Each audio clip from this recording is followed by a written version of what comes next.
All right, let's dive right into something that's going to blow your mind. Who's really in charge of your decisions? I mean, really. Because I promise you the answer is not what you think. And it might just change how you see, well, everything. You ready? Let's get into it. I mean, just think about it for a second. 35,000 decisions every single day. What you're going to wear, what you say to your boss, what video you click on next. But here's the wild part. What if I told you that you, the you that's consciously listening to me right now, is actually the last one to get the memo?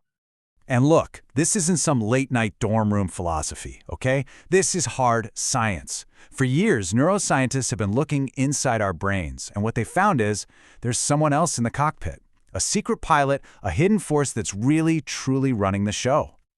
Okay, so let me break this down.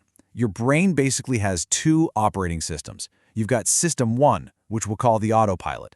This thing is fast. It's totally unconscious, running on pure gut feelings, instincts. Then you've got System 2, the driver. Now this is your conscious, logical mind, the one you think of as you. But it's slow, it takes a ton of effort, and it gets tired fast. And here's the absolute kicker. Nearly everything you do all day, it's the autopilot. Whoa, hold on a second. You're telling me there's an autopilot making most of my decisions? Like the little stuff, grabbing my phone, deciding what snack to eat? That's not really me choosing? You got it, that's exactly it. And this is the core of the whole thing, right? Your conscious mind, it isn't the CEO.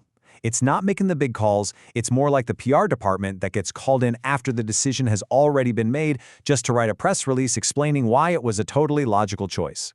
It's the narrator of your life story, not the author. But hold on, because it gets even crazier. So get this, with modern brain scanners, scientists can actually watch a decision happen in your brain way before you are even aware you're about to make it. So the question becomes, how much earlier? A millisecond? A second? The answer is going to floor you. It's genuinely shocking. Okay, picture this. They did this incredible study. They put people in a scanner and just said, hey, press this button whenever you feel like it. Simple, right? But while they were waiting, scientists were watching their brains. And they saw it. They saw the brain activity start to ramp up, getting ready to press that button. We'll call that time 0. But here's the thing.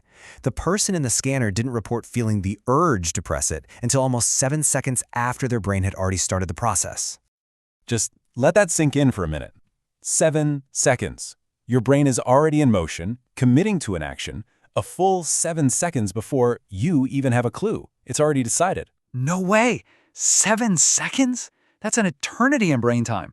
So you're saying my brain knows I'm going to reach for that cookie 7 seconds before I do? And I'm just the passenger? That just feels so wrong. Yeah, it feels wrong because we're all walking around with this incredibly powerful feeling, what scientists actually call the illusion of conscious will. It's that gut sense that you were the one who made the choice.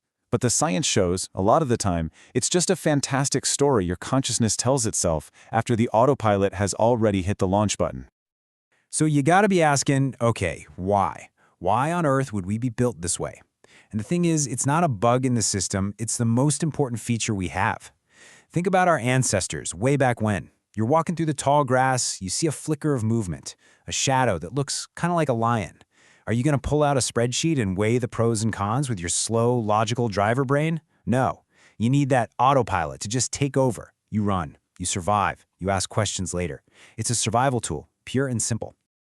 So what's the instruction manual for this autopilot? Well, it's pretty simple actually. It's just your entire life. It's running on a script written by every habit you've ever formed, every gut emotion you feel, every single time you were rewarded or punished for something. All that stuff creates these lightning-fast patterns that just fire off before you can even think about it. Oh man, so is that why the second I feel even a little bit bored, my hand is already reaching for my phone? It's not a choice I'm making, it's just my autopilot running a program it learned? That is it, 100%. And this right here, this shows you the chain of command inside your head. For pretty much any decision, from what coffee you buy to how you react in an argument, it's your emotional brain that goes first. It's loud, it's fast, it gives you that initial impulse. Your logical brain? It's the quiet one in the back of the room that speaks up later, mostly just to rationalize the thing your emotional brain already wanted to do.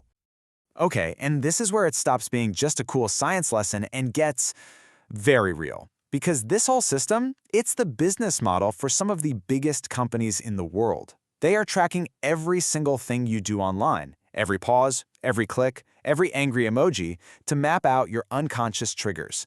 They're not trying to convince your logical driver anymore. No, they're speaking directly to your emotional autopilot to steer what you buy, what you watch, and even what you believe. So, I know this can all sound kind of depressing, right? Like we're just puppets and our unconscious mind is pulling the strings. But listen, here's where we flip the script. This is the most important part of this whole conversation. You are not powerless. Not even close. Because simply understanding how the machine works, that's the first step to getting back in the driver's seat. We have to think about consciousness differently, okay? It might not be the one writing the first draft. That's the autopilot's job. But your conscious mind? It has the ultimate editor's pen. It has veto power. It can see that impulse bubble up from the autopilot and just say, nope, we're not doing that. And that veto, used over and over, is how you retrain the whole system. So how do you actually do that? It's simpler than you think. These are real practical steps. The number one most powerful tool you have, the pause. That's it. Just creating a tiny bit of space between the feeling and the action. That's all your driver needs to get in the game. Or you can just label the feeling. Ah, there's that boredom again. Just naming it takes away its power. And you can change your surroundings. Wait, so you're saying something as simple as making it harder to get my phone, like literally just putting it in another room, that can actually retrain my autopilot? Just that little bit of friction makes a difference? That's exactly it. And that gets us to a much smarter, more useful definition of free will. Look, free will isn't about being a superhero who can consciously control every single impulse in the moment. That's impossible. Free will is about using your conscious mind to be the trainer of your autopilot. It's about setting the destination, building the right habits, and creating the environment that guides all your future automatic decisions. So here it is, the final takeaway. Maybe you don't have total free will over the next 7 seconds. That decision might already be baked in. But you have absolute free will over the next 7 months and the next 7 years.